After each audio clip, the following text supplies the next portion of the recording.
Good morning બાળકો, નમસ્તે.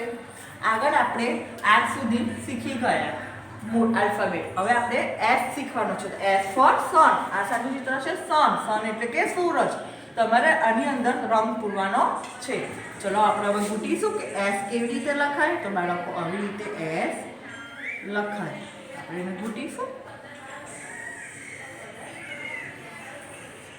હવે આપણે લખીશું કે S for sun. S for sun. S for sun. S for sun. આ પ્રમાણે બાળકો તમારે ફૂલ પેજ તમારી 4 લાઈનની લીટી વાળી નોટમાં લખવાનું છે. આજનું આપણું ગૃહ કાર્ય છે CW મુજબ HW 2 વાર. તમારે 2 વાર લખવાનું છે અને રોજ આલ્ફાબેટનું ઓરલ કરવાનું છે. Bye bye.